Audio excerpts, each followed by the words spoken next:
گھر سے جانے کا نام فرار نہیں ہے، اور مسجد سے چلے جانے کا نام فرار نہیں ہے، اپنی دکان سے گھر آنے کا نام فرار نہیں ہے۔ تو معلوم ہوا کسی خطرناک جگہ سے نکل کر بھاگ جانے کا نام ہے فرار۔ اچھا، بھاگ کر جائے کہاں؟ ایسی جگہ جائے جہاں امن ہو، جہاں سلامتی ہو، جہاں راحتیں ہو، جہاں آسائشیں ہو، جہاں عزتیں ہو، ایسی جگہ اگر چلا جائے گا، اب کہیں گے یہ فرار کر کے یہاں سے وہاں چلا گیا، جیل خانے سے راہ فرار اختیار کر کے اپنے گھر چلا گیا، راہ فرار اختیار کر کے فلاں ملک میں پہنچ گیا، یہ بات ٹھیک ہو گئی۔ جب آپ نے مثالیں سمجھ لی کہ فرار کی حقیقت کیا ہے، ایسی جگہ سے بھاگنا جہاں خطرات پریشانیاں ہوں، اور ایسی جگہ چلے جانا جہاں راحتیں اور امن ہو، یہ ہے فرار کے بارے۔ اللہ نے یہی ہم کو سمجھایا اور کہا فَفِرُّوا إِلَى اللَّهِ، تم بھاگو اللہ کی طرف۔ لیکن اللہ نے یہ نہیں کہا کہاں سے بھاگو، گھر سے بھاگو، مسجد سے بھاگو، جیل خانے سے بھاگو، کہاں سے بھاگو؟ اللہ نے یہ نہیں کہا، اتنا کہا بھاگو اللہ کی طرف، یعنی میرے پاس میں آ جاؤ۔ اس کے اندر ایک بہت بڑی عجیب و غریب بات چھپی ہوئی ہے، وہ یہ ہے کہ انسان اگر اللہ کو چھوڑ کر کہیں بھی رہتا ہو، کیسا بھی رہتا ہو، وہ دراصل امن میں نہیں رہتا، خطرات میں رہتا۔ ایک آدمی بادشاہ وقت ہے، بادشاہت کر رہا ہے، سارے ساز و سامان اس کے پاس موجود ہے، اس کے پاس میں دولت کے انبار موجود ہیں، اس کے پاس میں حشم و خدم موجود ہیں، سب کچھ اس کے پاس موجود ہے، لیکن اس کے پاس اللہ نہیں ہے، اسے اللہ کی پہچان نہیں، وہ اللہ کی عبادت میں نہیں، وہ اللہ تعالیٰ سے تعلق نہیں رکھتا، اللہ سے دور ہے۔ اگرچہ سب کچھ اس کے پاس موجود ہے، راحت کے سارے اسباب موجود ہے، تب بھی اس کو بھی، ہم کو بھی، سب کو سمجھ لینا ہے کہ وہ خطرات میں گھرا ہوا ہے۔ اس لیے اللہ نے یہ نہیں کہا کہاں سے بھاگو، بلکہ یوں کہہ کر چھوڑ دیا فَفِرُّوا إِلَى اللَّهِ، تم اللہ کی طرف بھاگو، یعنی میری طرف آ جاؤ، میرے پناہ میں آ جاؤ، میرے یہاں تم کو راحت ملے گی، میرے یہاں تم کو امن ملے گا، میرے یہاں تم کو سلامتی ملے گی، میرے یہاں تم کو عیش و عشرت ملے گا، جو کچھ بھلائی اور اچھائی مل سکتی ہے وہ میرے پاس مل سکتی ہے۔ مجھے چھوڑ کر تم دنیا میں کہیں بھی رہو اور کیسے بھی رہو، تمہارے لیے خطرات ہی خطرات ہے۔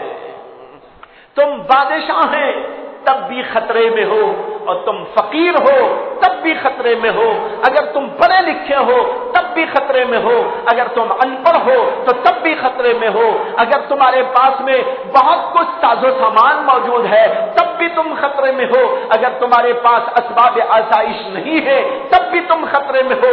ہر آدمی خطرے ہی خطرے میں ہے، الا یہ کہ اسے اللہ مل جائے۔ اگر سب کچھ مل گیا اللہ نہیں ملا تو ہم سب کو سمجھ لیتے ہیں کہ ہم خطرے میں ہیں۔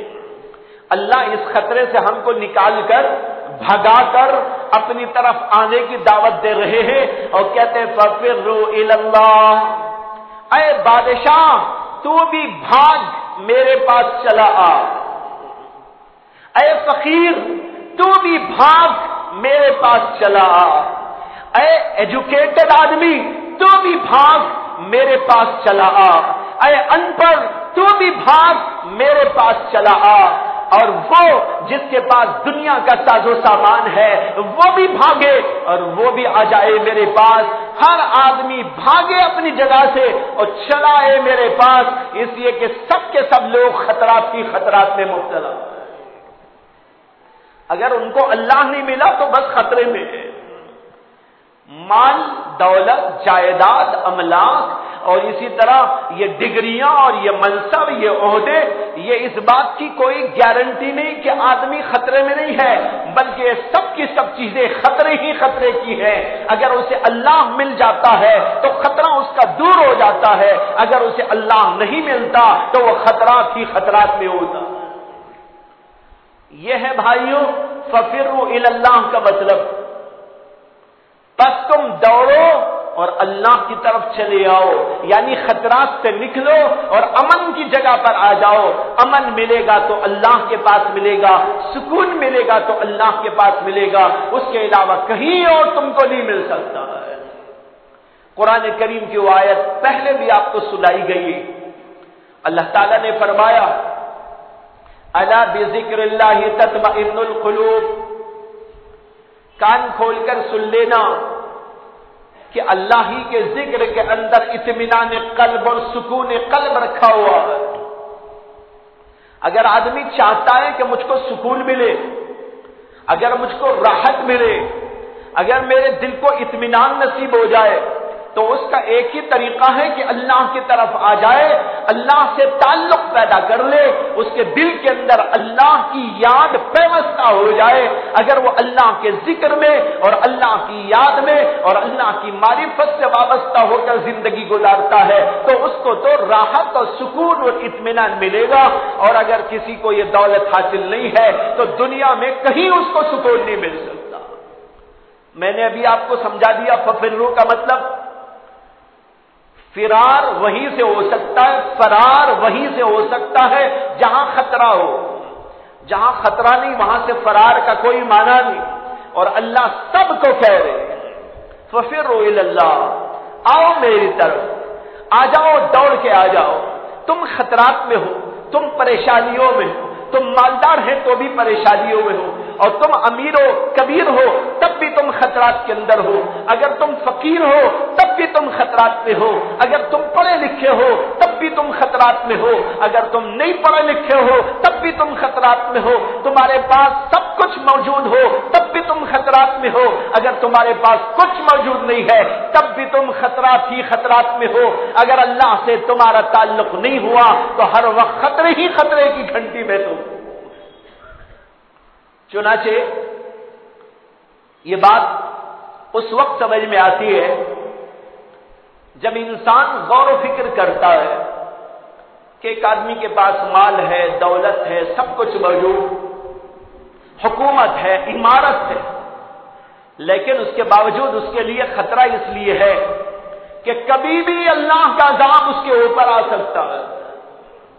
اللہ آزمائش کے لیے لوگوں کو مال دیتے ہیں اور کبھی زیادہ دیتے ہیں، کبھی کم دیتے ہیں، دونوں طرح آزمائش ہوتی ہے۔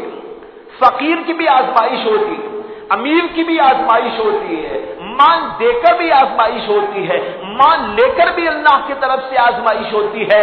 اگر اس آزمائش میں انسان فیل ہو جاتا ہے اس کے لیے خطرات کی خطرات درپیش ہوتے ہیں۔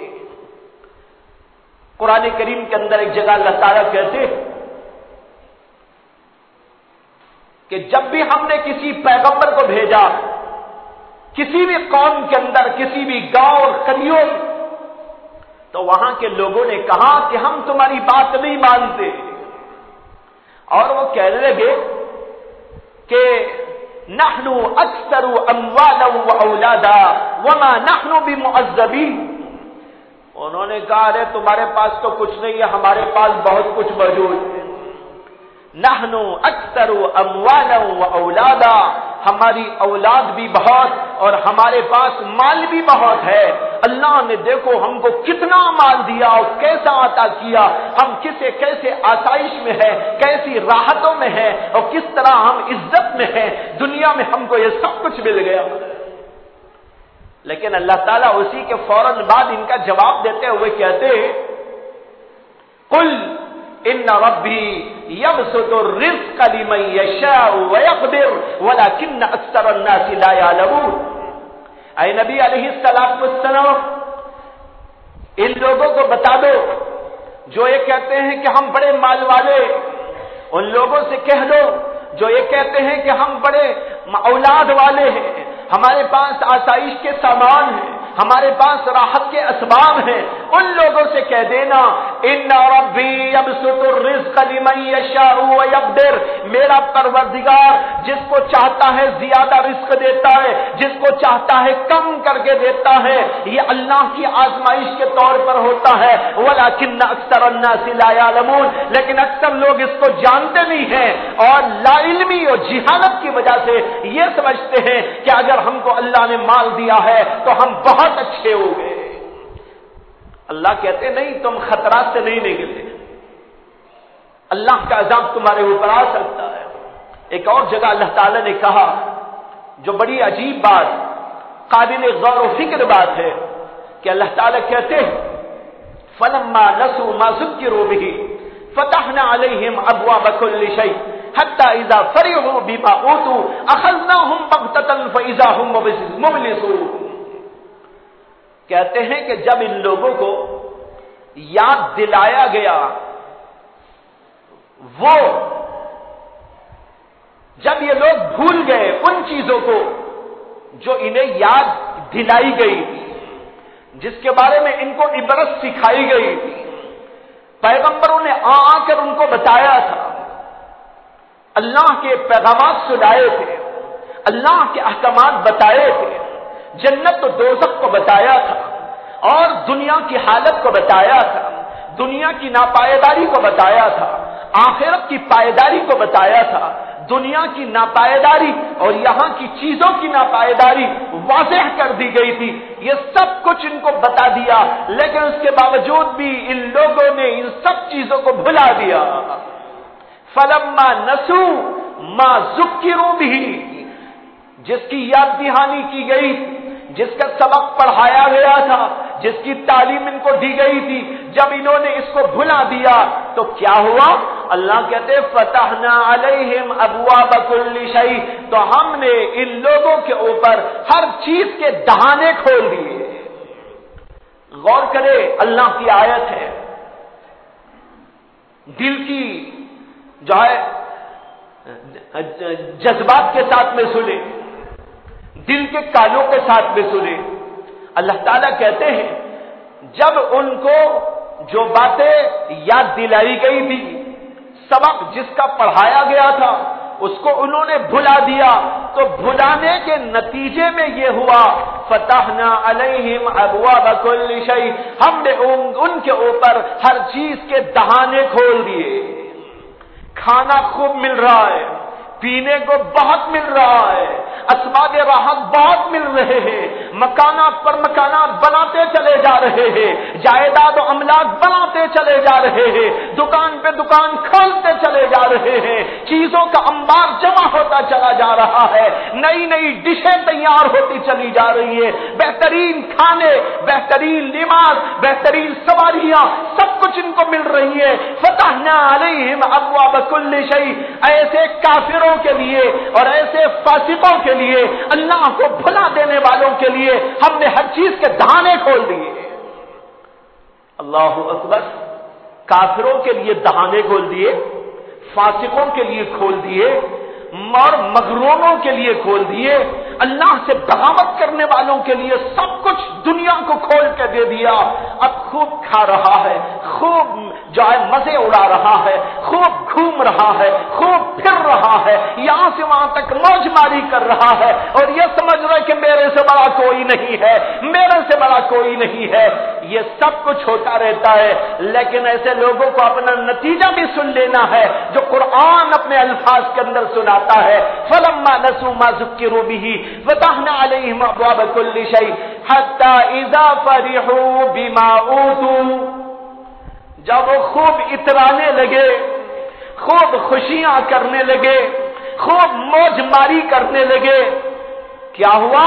اخذناہم بغتۃ، اچانک ہم نے ان کو پکڑ لیا۔ معلوم ہوا کہ یہ دولت، یہ مال، یہ جائیداد، یہ کھانے و پینے کی چیزیں، یہ سب کچھ دراصل اللہ کی آزمائش ہے۔ اگر یہ لے کر کوئی آدمی اللہ کو یاد رکھتا ہے، حلال حرام کی تمیز کرتا ہے، اچھے برے کا فرق کرتا ہے، اللہ کے حقوق کو ادا کرتا ہے، مخلوق کے حقوق کو ادا کرتا ہے، اللہ کو بھلاتا نہیں ہے، نہ شادی میں بھلاتا ہے، نہ غمی میں بھلاتا ہے، نہ مالداری میں بھلاتا ہے، نہ غریبی میں بھلاتا ہے، ہر موقع پر خدا کو یاد رکھتا ہے، یہ آزمائش کے اندر کامیاب ہوتا ہے۔ تو اس سے پتہ چلا کہ مال کا مل جانا انسان کے لیے اس بات کی دلیل نہیں ہے کہ وہ اللہ کی نگاہ میں بہت اونچا ہو گیا ہے، بلکہ اس کی پکڑ ہو سکتی ہے، اس کے لیے خطرات ہو سکتے ہیں۔ اسی کو میں سمجھا رہا تھا، اللہ کہتے ہیں فَفِرُّوا إِلَى اللَّهِ، خطرات سے نکل کر میری طرف آ جاؤ۔ مال کا ہونا بھی خطرات، جائیداد کا ہونا بھی خطرات، اور دنیا کا علم ہو وہ بھی خطرات۔ ایجوکیشن کتنا بھی تم کو مل جائے اور تم ایجوکیٹڈ انسان بن جاؤ، خطرات ہی خطرات تم کو بھی گھیر لیتے ہیں۔ حکومت تم کو مل جائے، عمارت تم کو مل جائے، آسائش کے سامان تم کو مل جائے، سب کچھ تم کو مل جائے، لیکن پھر بھی تم خطرات ہی خطرات میں ہو۔ پتہ نہیں کب خدا کا عذاب آئے، اخذناہم بغتۃ، اچانک پکڑ کر لی جائے۔ اس کے بجائے اگر اللہ کا شکر ہوتا رہے، اللہ تبارک و تعالی کی اطاعت ہوتی رہے، ایک آدمی اللہ سے قریب ہوتا رہے، اللہ کی طرف وہ آ جائے اور ہر موقع پر اللہ کے ساتھ تعلق کا اظہار کرتا رہے، مال ہو، جائیداد ہو، عمارت ہو، حکومت ہو، طاقت ہو، قوت ہو، اور اس کے پاس چاہے تعلیم ہو، تعلم ہو، ڈگریاں ہو، مناصب ہو، ان ساری چیزوں کے ساتھ ایک آدمی اللہ سے ڈرنے والا، اللہ کا شکر گزار، ایمان کے ساتھ میں تقوی کی زندگی گزارتا ہے، تو پھر اس کے لیے بھی اللہ کا وعدہ ہے وَلَوْ أَنَّ أَهْلَ الْقَرْيَةِ آمَنُوا وَاتَّقَوْا لَفَتَحْنَا عَلَيْهِمْ بَرَكَاتٍ مِّنَ السَّمَاءِ وَالْأَرْضِ۔ اللہ تعالیٰ کہتے ہیں کہ اگر شہر والے، گاؤں والے، قریے والے، کہیں کے بھی رہنے والے ایمان لے آئے اور تقوی کی زندگی گزارے، یعنی ہمارے سے صحیح تعلق ان کا قائم ہو جائے، وہ ہماری طرف آ جائے، تو پھر کیا ہوگا؟ فتحنا علیہم برکات من السماء والارض، تو ہم زمین و آسمان سے ان کے لیے برکتوں کے دروازے کھول دیں گے۔ دیکھو ان کو بھی ملتا ہے، لیکن ملنے کا کتنا فرق ہے۔ وہاں کافروں کے بارے میں جو کہا، وہاں لفظ برکات نہیں آیا، وہاں یوں آیا فتحنا علیہم ابواب کل شیء۔ ہم ان کافروں پر، ہماری باتوں کو ٹھکرانے والوں پر، نبیوں کی باتوں کو جھٹلانے والوں پر، ہمارے احکام کو ٹھکرانے والوں پر ہر چیز کے دروازے کھول دیتے۔ فتحنا علیہم ابواب کل شیء، لیکن یہاں کیا کہتے ہیں؟ فتحنا علیہم برکات من السماء والارض، زمین و آسمان سے برکتوں کے دروازے کھول دیتے ہیں۔ معلوم ہوا نیکوں پر ملنے والی چیز اللہ کی برکت ہوتی ہے، ان لوگوں کو ملنے والی چیز ان کے لیے زحمت ہوتی ہے۔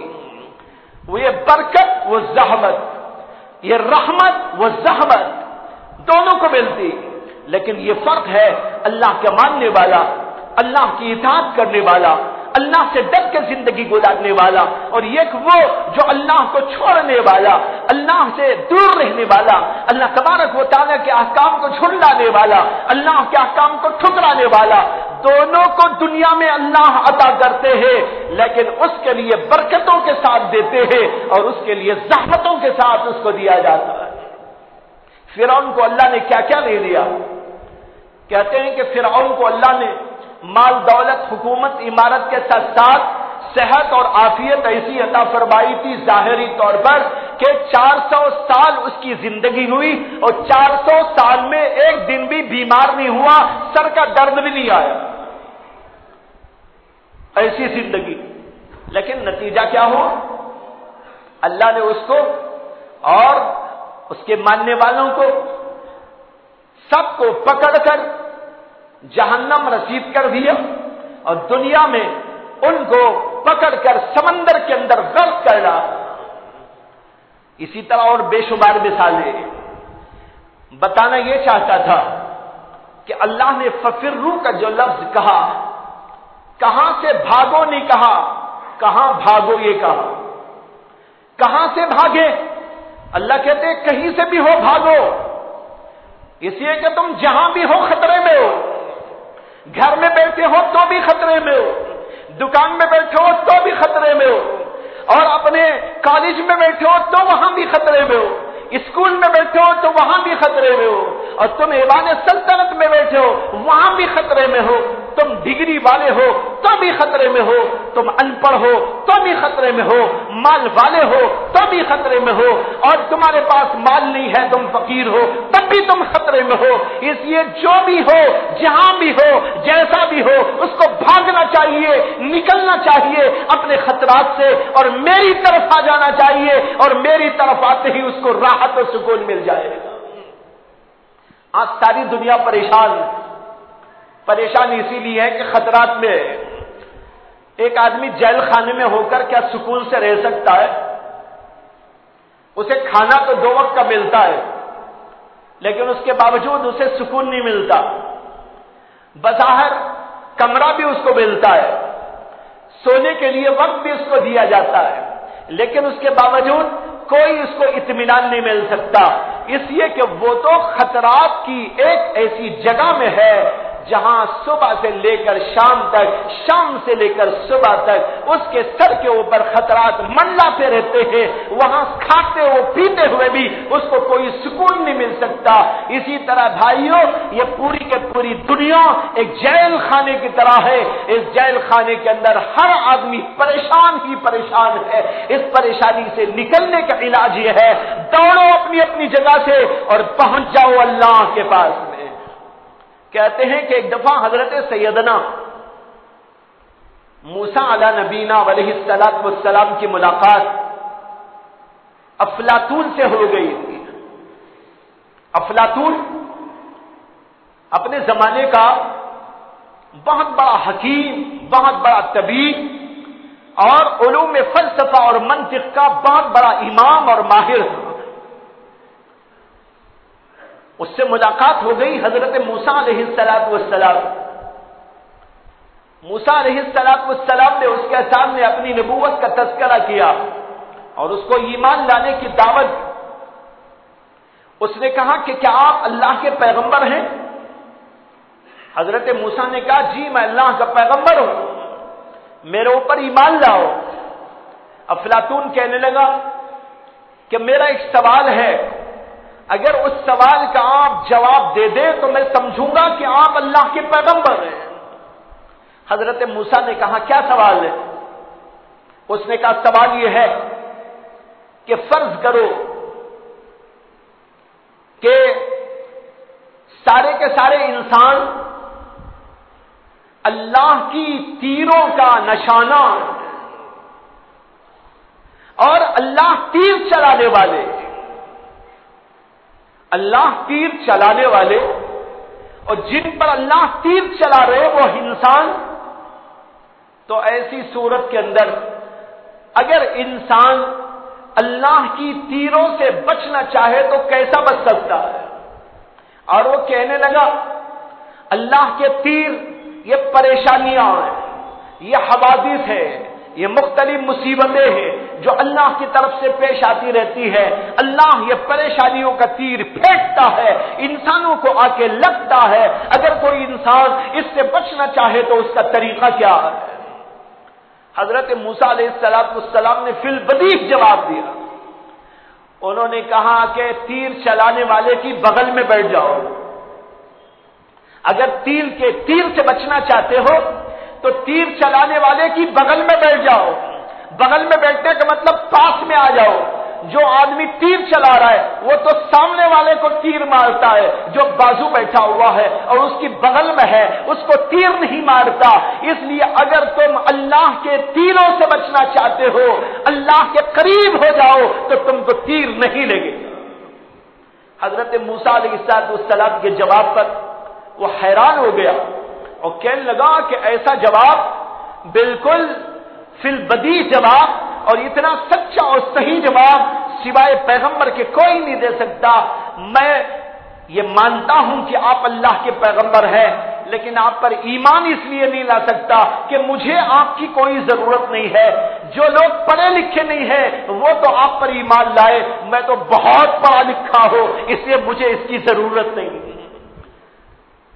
ایک روایت کے اندر بیان کیا گیا ہے، بہرحال میں اس لیے اس کو بیان کیا کہ دیکھو اس کے اندر بھی یہ نکتہ موجود ہے، جو اللہ کے قریب ہوتا ہے وہ پریشانیوں سے بچ جاتا ہے، جو اللہ کے قریب ہو جاتا ہے اس کو اللہ تبارک و تعالیٰ اپنے دامن رحمت میں لے لیتے ہیں، اس کے اوپر سکون طاری ہو جاتا ہے، راحت اس کو نصیب ہو جاتی ہے، وہ پریشانیوں سے بچ جایا کرتا ہے۔ اس لیے اللہ نے کہا فَفِرُّوا إِلَى اللَّهِ۔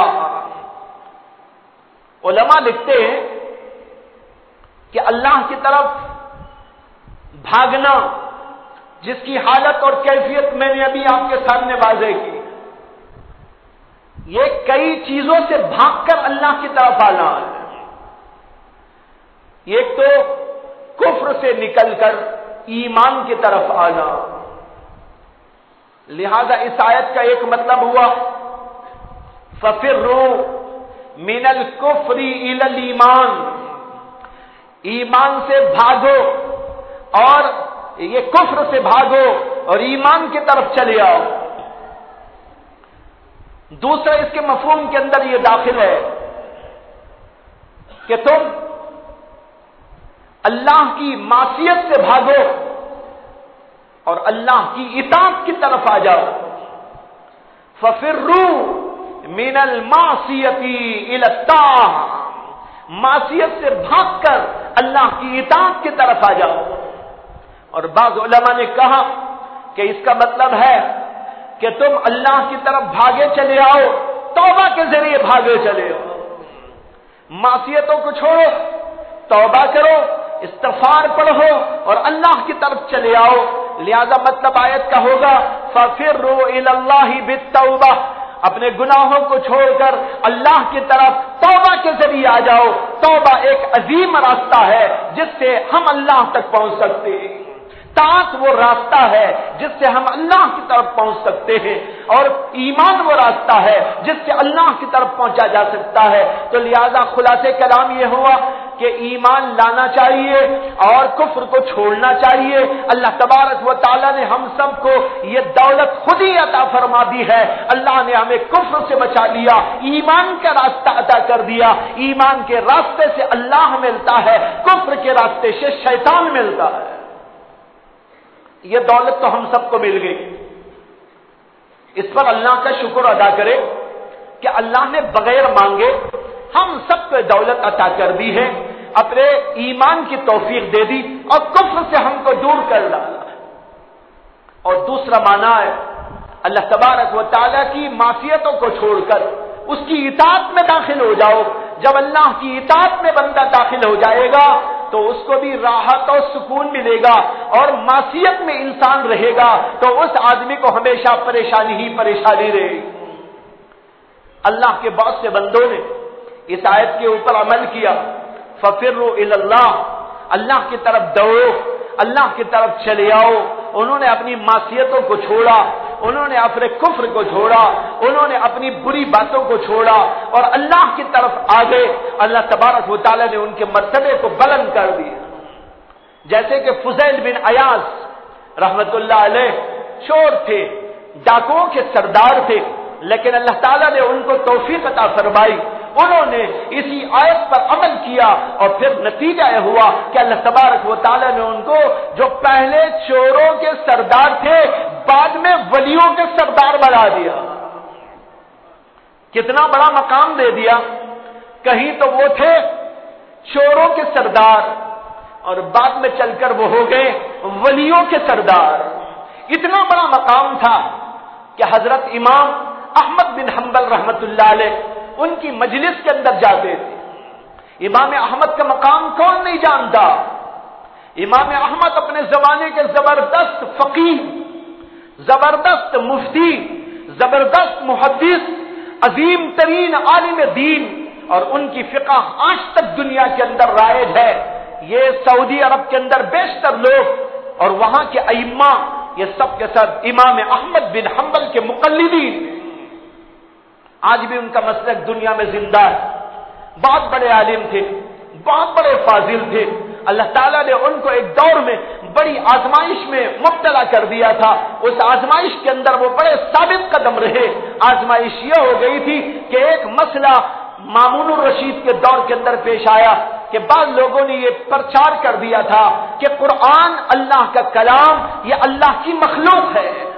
امام احمد بن حنبل نے کہا یہ اللہ کی مخلوق نہیں ہے, یہ اللہ کا کلام ہے.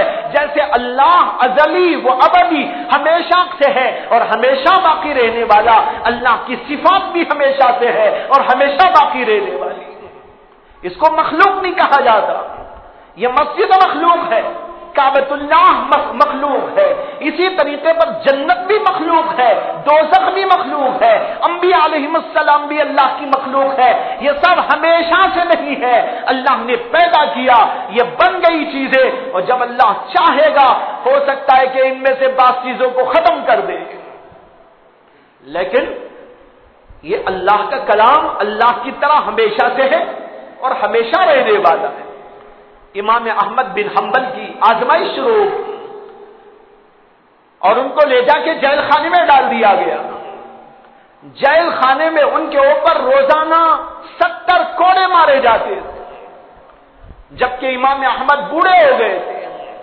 لیکن اس کے باوجود ان کی کمر کے اوپر کوڑے لگائے جاتے. امام احمد بن حنبل برداشت کرتے, کبھی کبھی بے ہوش ہو جاتے اور خون ان کے بدن سے رسنے لگتا. ایک بار اس آدمی نے جو ان کو کوڑے لگا رہا تھا یہ کہا کہ آپ کو مارتے ہوئے تو میرا بھی کلیجہ منہ کو آتا ہے, میں بھی آپ کو مارنا نہیں چاہتا, لیکن میں تو یہاں کا نوکر ہوں, یہاں مجھ کو ڈیوٹی ہے, جو بادشاہ حکم دے دے وہ مجھے پورا کر رہا ہے, اس لیے میں آپ کے کوڑے لگاتا ہوں, مجھے آپ پر بڑا رحم آتا ہے. حضرت یوں کر لیجئے کہ یہاں بادشاہ کے سامنے تو آپ وہی کہہ دیجئے جو بادشاہ کہتا ہے, جب آپ کی یہاں سے چھٹی ہو جائے تو آپ چلے جائیں اور اپنے لوگوں میں جو صحیح بات ہے وہ بیان کر دے. بادشاہ کے سامنے کہہ دے القرآن مخلوق, قرآن مخلوق ہے. اپنے یہاں جانے کے بعد جو صحیح مسئلہ ہے وہ بتا دیجئے. امام احمد بن حنبل نے فرمایا جاؤ جیل خانے کے باہر دیکھو کیا ہو رہا ہے. وہ آدمی آیا, دیکھا جیل خانے کے باہر ہزاروں لوگ کھڑے ہوئے اور یہ کہتے ہیں کہ امام احمد کی زبان سے جو نکلے گا وہی ہمارا ایمان ہوگا, اسی کو ہم اپنا ایمان سمجھیں گے. ہم یہ دیکھنے کے لیے کھڑے ہیں کہ کوڑے کھا کھا کر امام احمد کی زبان سے کیا نکلتا ہے. جو نکلے گا وہ ہمارا ایمان ہوگا. امام احمد کو آ کر اس آدمی نے بتایا. امام احمد بن حنبل نے فرمایا اتنے سارے لوگ کھڑے ہیں کہ احمد کی زبان سے جو نکلے گا وہ ہمارا ایمان ہم بنائیں گے. اگر میں اپنی جان بچانے کے لیے غلط بات کہہ دوں اسی بات کو یہ ایمان بنا کر اپنا ایمان برباد کر لیں گے. میری جان بچ جائے گی, ان کا ایمان چلا جائے گا. اس لیے میری جان جائے تو جائے لیکن میں کسی کے ایمان کو برباد کرنا نہیں چاہتا. یہ تھے امام احمد بن حنبل رحمۃ اللہ علیہ, زبردست عالم, زبردست فقیہ, زبردست متقی, زبردست اللہ کے ولی. لیکن اس کے باوجود یہی امام احمد بن حنبل فضیل بن عیاض کی جوتیاں سیدھی کرتے تھے. فضیل بن عیاض کی جوتیاں سیدھی کرتے, ان کی مجلس کے اندر تشریف لے جاتے. کسی ان کے شاگرد نے ایک دفعہ کہا کہ حضرت آپ اتنے بڑے عالم ہیں. فضیل بن عیاض تو کوئی عالم نہیں ہے, ٹھیک ہے بہت بڑے بزرگ تو ہیں, لیکن آپ تو اتنے بڑے عالم, اتنے بڑے فاضل, اتنے بڑے حدیثوں کے محدث, ہزاروں نہیں لاکھوں حدیثیں آپ کے سینے کے اندر محفوظ, آپ قرآن کے حافظ, حدیثوں کے حافظ, علوم کے حافظ, اور اس کے ساتھ اللہ نے تفقہ عطا کی. ایک ایک حدیث سے, ایک ایک آیت سے 100 مسئلے نکالنے والے ایسے زبردست مجتہد امام اللہ نے آپ کو بنایا, اور آپ ایک ایسے آدمی کے پاس جاتے ہیں جو عالم نہیں ہے, ان کی جوتیاں سیدھی کرتے ہیں. یہ ہماری سمجھ کے بعد. امام احمد بن حنبل نے کہا کہ ہاں تمہاری سمجھ میں تو نہیں آ رہا ہے لیکن میری سمجھ میں آ گیا ہے، تمہاری سمجھ میں نہیں آیا لیکن میری سمجھ میں آ گیا ہے، وہ یہ کہ میں یہاں پڑھتا ہوں، جو کچھ پڑھتا ہوں وہ حروف و نقوش پڑھتا ہوں، ان کی مجلس میں جاتا ہوں تو حقائق سمجھ میں آتے ہیں۔ تو دیکھو کبھی تو وہ تھے چوروں کے سردار، بعد میں ہو گئے علماء کے سردار، بعد میں ہو گئے اہل اللہ کے سردار۔ یہ مقام ان کو ملا، کیوں ملا؟ فَفِرُّوا إِلَى اللَّهِ، چلے آؤ دوڑ دوڑ کر اللہ کی طرف۔ فاسق لوگ، فاجر لوگ، زناکار لوگ، شراب پینے والے لوگ، چور و ڈاکو لوگ، اللہ کی نافرمانی میں مبتلا، نمازوں کو چھوڑنے والے، زکات کو کھا جانے والے، سود اور برائیوں کو لے کر زندہ رہنے والے، سود خار لوگ ہو، رشوت باز لوگ ہو، کسی بھی قسم کے لوگ ہو، اللہ کی نافرمانی کو چھوڑو، اللہ کی جناب کے اندر چلے آؤ۔ فَفِرُّوا إِلَى اللَّهِ، اللہ کی طرف دوڑ کے آ جاؤ۔ اللہ تم کو پکار رہا ہے، اللہ تم کو دعوت دے رہا ہے، اللہ کی پکار تم کو سنائی دے رہی ہے، محمد صلی اللہ علیہ وسلم کی زبانی سنائی دے رہی ہے، قرآن کے ذریعے ہم تو کی آواز پہنچائی گئی ہے، ہر فرد بشر کو، ہر مومن کو یہ آواز دی جا رہی ہے، فَفِرُّوا إِلَى اللَّهِ، اللہ کی طرف چلے آؤ۔ کوئی ہے اس مجلے میں، کوئی ہے اللہ کا بندہ اس مجلے میں جو کہہ دے کہ میں بھی اللہ کی طرف دوڑ لگانا چاہتا ہوں؟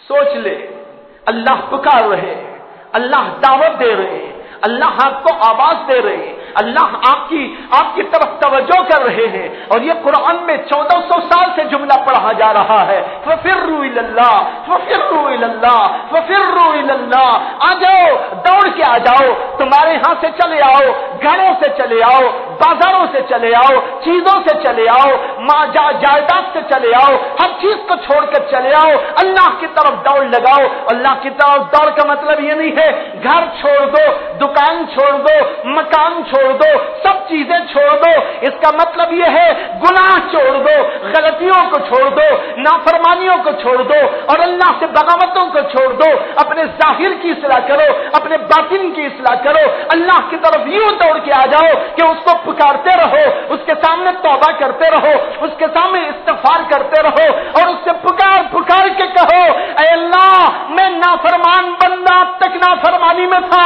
اب تو تیری طرف آ گیا ہوں، تو مجھ کو قبول کر لینا۔ بھائیو یہ ہے اللہ کی پکار۔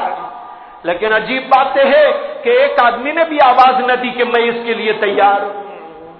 ہر آدمی کو آواز دینا چاہیے، ہاتھ اٹھا کر بولو، زبان سے بولو، ہم سب کے سب اللہ کی طرف دوڑنے کو تیار ہیں۔ اللہ پکار رہے ہیں، اگر اللہ کی پکار کا ہم جواب نہ دیں تو کس کا جواب دیں گے؟ ہر آدمی اس بات کی کوشش کرے آج سے ہماری کوئی نماز فوت نہ ہوگی، آج سے اس بات کی ہر آدمی کوشش کرے اپنی آنکھوں کی ہم حفاظت کریں گے، اپنے دل کی حفاظت کریں گے، اور کھانے پینے میں احتیاط برتیں گے۔ بھائیو یہ تھوڑی سی زندگی ہے، اس تھوڑی سی زندگی کو اللہ کے لیے قربان کر دو۔ جس نے آپ کو زندگی دی، زندگی اس کے لیے قربان کرو۔ شیطان نے ہم کو زندگی نہیں دی، ہم کو ماں باپ نے زندگی نہیں دی ہے، ہم کو اپنے کسی بڑے چھوٹے نے زندگی نہیں دی ہے، ہم کو یہ زندگی تو ہمارے خالق و مالک نے دی ہے۔ وہی پکار کے کہتا ہے فَفِرُّوا إِلَى اللَّهِ، تو آج کے دن ہم سب کو تیار ہو جانا ہے کہ آج کے بعد ہم اللہ کے ہو گئے، ہم اللہ کو چھوڑ کر کہیں نہیں جائیں گے، مسجدوں کو آباد کریں گے، اپنے گھروں میں بھی ذکر و تلاوت کریں گے، اپنے گھر کے ماحول کو بھی بدلیں گے، اچھائیاں پھیلائیں گے۔ یہ ہمارا طریقہ کار ہونا چاہیے۔ اللہ مجھے بھی آپ کو بھی اس کی توفیق عطا فرمائے۔ وآخر دعوانا ان الحمد للہ رب العالمین۔